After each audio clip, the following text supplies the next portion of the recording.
The email came on a Thursday afternoon, and I was still in my dress uniform when I read it. I was sitting in the parking lot of the station, engine still running, hands resting in my lap. The commendation letter was folded on the passenger seat beside me. They had called my name in front of the entire department that morning. The chief had shaken my hand twice. A photographer from the county office had asked me to stand by the flagpole outside and smile. And I had smiled, and it had felt real, genuinely, completely real in a way that very few moments in my life had ever felt. Then I drove home and read the email from my mother, and something in my chest went very quiet. She wrote that they were sorry they couldn't make it, that my father's back had been bothering him, that my sister had the kids that weekend, and it was complicated with schedules. She ended it with a row of heart emojis, and the words, "Time's so proud of you, sweetheart times," and I sat in that parking lot for a long time, longer than I should have, reading those words over and over, trying to locate something real inside them. I couldn't. I want to explain something before I go any further, because I think it matters for the rest of this. I am not someone who grew up feeling invisible. I grew up feeling like I was standing right in the center of the room, completely visible, and somehow still not seen. That is a different thing entirely, and it takes longer to name. My parents were present in the physical sense. They came to birthday dinners and school events and graduation ceremonies when it was convenient, when nothing else was competing.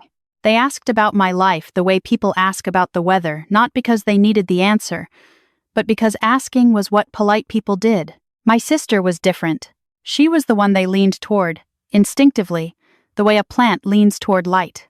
Not cruelly, not with any conscious intention I could point to, it just happened the way gravity happens, quietly and without announcement. She was the one my mother called first with good news.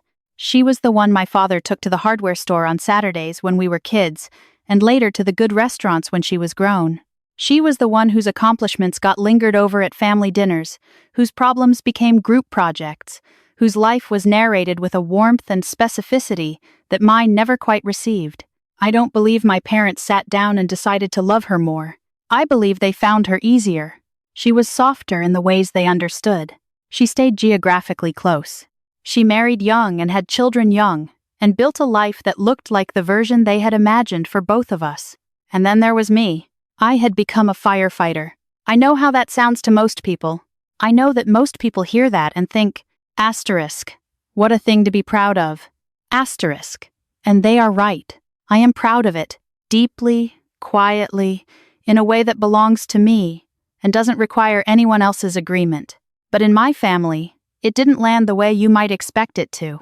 My father was a man who believed in stability above most other things. He had worked 31 years in insurance and had strong opinions about pensions and predictable income and career trajectories that moved in straight lines toward retirement. When I told him, at 23, sitting across the kitchen table on a Sunday afternoon, that I had been accepted into the fire academy, he looked at me with an expression I had seen before, not anger, not disappointment exactly, more like a kind of resigned puzzlement. The face he made when something didn't compute, and he said, "That's a young man's job." He didn't say it with cruelty.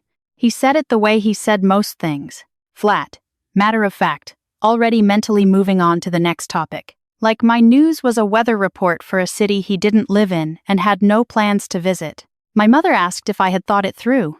She asked it gently, genuinely, in the voice she used when she was worried, which I knew was a form of love.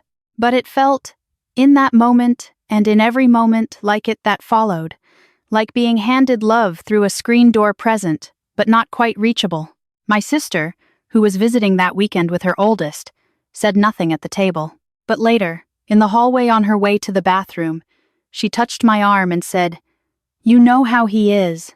Don't let it get to you," which was her way of being kind, and also, I understood later, her way of closing the subject without having to take a position on it. I went to the academy anyway. I graduated. I passed the physical evaluations that eliminated people twice my size and twice my confidence. I went through the probationary period at Station 7, and I earned my full position, and I learned how to carry weight and move through smoke and make decisions in the 10 seconds before a situation becomes irreversible. I learned how to read a building the way some people read faces, where it was weakest, where it wanted to give, where you could move, and where you absolutely could not. I was good at the work. I was not the loudest voice in the room or the fastest on the drill floor, but I was steady. And in that job, steady is the quality that keeps people alive when everything else is falling apart. For 3 years, I did that work. For 3 years, my family treated it approximately the way you treat a hobby someone has taken too seriously for too long. My father asked. After I had described a structure fire, we had responded to a residential, 2-story, family inside, whether I had looked into moving into a supervisory or administrative role. More stable, he said. Less physical wear. I told him I liked the physical part. I told him I was good at it. He nodded in the way that meant he had heard me and had already set the information aside. My mother worried, which I understood as love. Every visit she would mention my cousin who had gone into nursing and was doing wonderfully, or another cousin who had gotten into real estate and bought a house. She was not trying to diminish me. She was trying, in the language available to her, to express that she was frightened for me, that she wanted safety for me, that danger was not something she could make peace with no matter how many years passed. But the effect of it, the cumulative effect of every visit, was a low-grade feeling of not quite being enough in the form I had chosen. My sister had developed a habit that I noticed slowly, and then all at once. She would refer to my job in careful, muted terms when her children were around. She would say I worked for the city. Once, when her youngest, a bright, curious 7-year-old who asked everyone direct questions, asked me at the dinner table if I was a real firefighter, my sister answered before I could open my mouth. "Auntie works with the fire department." "Yes," she said, and then she asked her daughter if she wanted more bread. "Auntie works times with times the fire department. Auntie times is times a firefighter. Auntie runs into burning buildings and pulls people out, while most people are running the other direction." Auntie was placed on the department's individual commendation list this year for her response to a gas explosion on the east side of the city, where 2 families on 3 floors got out because of decisions she made in under 40 seconds, with incomplete information and 0 margin for error. Auntie works with the fire department. I stopped correcting it. I stopped bringing up the work in any detail after a while. Not because I was ashamed of any of it. I was not ashamed of a single minute of it, but because I had learned, slowly and then with great finality, that their failure to understand was not temporary. It was structural. Spending energy trying to make them see the work the way I saw it was like pouring water into sand. You could do it indefinitely and never fill anything, and eventually the pouring itself becomes a kind of wound. The commendation ceremony was scheduled for a Saturday in September. It was a formal department event, not enormous in scale, but significant in meaning. The department held it once a year. It was open to the public. Families were explicitly invited and encouraged to attend. Several colleagues I was close to were bringing their parents, their partners, their children. There would be assigned seating. There would be a reception afterward with food and introductions and photographs. I told my family about it 6 weeks in advance. I sent the date and the address and told them what it was and why it mattered. My mother said it sounded wonderful and that she was looking forward to it. My father asked what time it started, which I genuinely took as a positive sign. He only asked for details about things he was considering attending. My sister said she'd try to make it, which I had learned, across 34 years of shared history, was a sentence that translated almost without exception to, she would not make it. 2 weeks before the event, I sent a follow-up message to the family group chat. I included the parking information and noted that seating was first come. My mother replied with a thumbs-up emoji. My sister said she was trying to sort out her husband's schedule and her older one's soccer conflict. My father did not reply. The week before, I called my mother directly. She said they were absolutely planning on coming. She said my father's back had been uncomfortable lately, but he was managing. I said I would see them there, and I meant it when I said it. The Thursday before the ceremony, the email arrived. Father's back. Sister's kids. Complicated schedules. Heart emojis. Asterisk. So proud of you, sweetheart. I wrote back 3 words. Asterisk. No worries at all. Asterisk. Because it was the only sentence available to me that was simultaneously true and something I could survive writing. The ceremony was held at the main civic center, the large hall on the 2nd floor with the tall windows that caught the September afternoon light and laid it in long, warm strips across the floor. There were perhaps 200 people there. I knew most of the faces. Captain Deirdre Walsh was receiving a citation for her work on the department's community response program. Marcus, who had been my training partner 3 years ago and had become one of the people I trusted most in the world, was receiving a unit commendation along with the rest of our crew from the spring response season. I was receiving an individual commendation for the East Side gas explosion response. I stood in line with the others and I waited, and when they called my name I walked up and I shook the chief's hand and I accepted the framed letter and the medal, and I stood where they told me to stand for the photograph and I smiled. And it was real. The same realness I had felt in the parking lot, before the email, before everything else compressed back down to its usual weight. Afterward, at the reception, there was bad coffee and very good pastries and a room full of people I genuinely liked. Marcus's mother, a small woman in a yellow dress who had driven 4 hours to be there, hugged me and told me she had heard so much about me from her son that she felt she already knew me. Captain Walsh's husband shook my hand and said quietly that he still didn't fully understand how any of us did it, and he meant it as a compliment, and I received it as one. An older man I recognized as a retired battalion chief found me by the pastry table and told me about a similar call he had run in 1987 and what he remembered about the sound of a gas-fed fire, and I listened to every word. And then a woman I had never seen before in my life came up to me near the windows. She was maybe 60, in a gray cardigan, and she stood in front of me for a moment before she spoke, like she was collecting herself. She said her son had lived in one of the apartments on the east side. In the building, she clarified. The gas explosion. April, the 3rd floor. She said she just wanted to say thank you. She said it simply, without drama. And then she stepped back and rejoined whoever she had come with. I stood there by the window for a moment after she walked away, and I thought about her face and what she had just said. And I thought, this is it. This is the part that is real and permanent and cannot be rearranged by anyone's absence. Not by my father's back. Not by my sister's soccer schedule. Not by my mother's heart emojis sent from a dinner table 40 minutes away while I stood at a flagpole and smiled for a county photographer. This woman's son had been on the 3rd floor of a building that was trying to come apart, and he was still here. And I had been part of the reason, and that fact existed completely independently of whether my family ever understood what I did or chose to show up and watch me receive a piece of paper for it. I found out about the dinner later that same evening.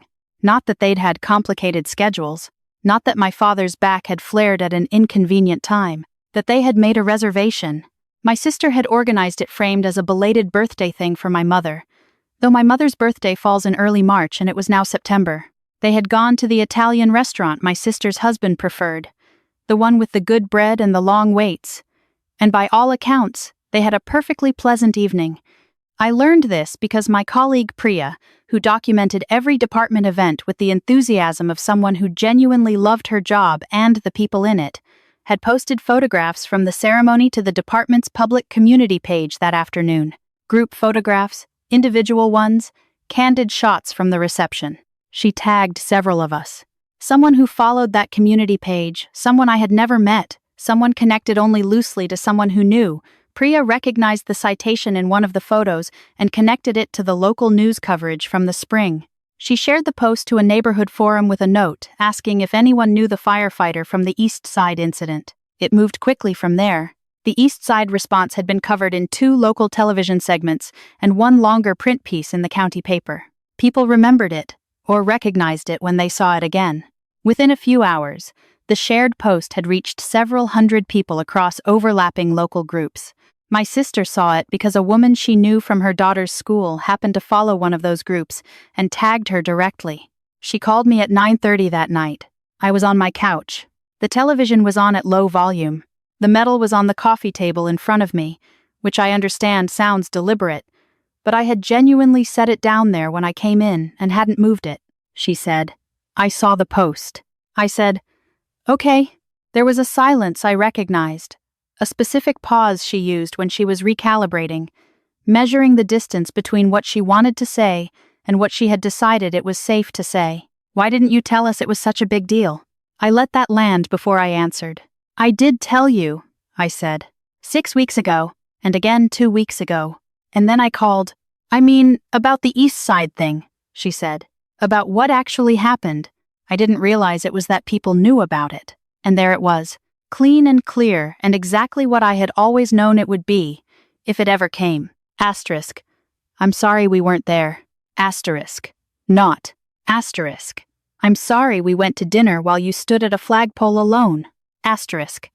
The regret, such as it was entirely about visibility, about the fact that strangers had seen something and given it weight, and now the calculation had shifted. Now there was something to account for. I mentioned the East Side call to Mom and Dad in April, I said. About a week after it happened. She said nothing. Dad suggested I look into administration, I said. More silence. I have to go, I told her.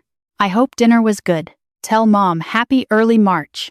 I hung up before she could find the next thing to say. My father called 2 days later. I watched the phone ring and let it go to voicemail.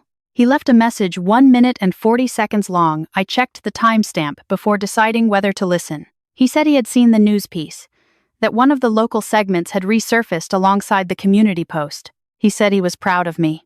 He said he hoped I knew that. He said the family cared about me very much and that his back had genuinely been bad that day. His voice was measured and familiar and entirely without the word, "times sorry," asterisk. Not once in 1 minute and 40 seconds.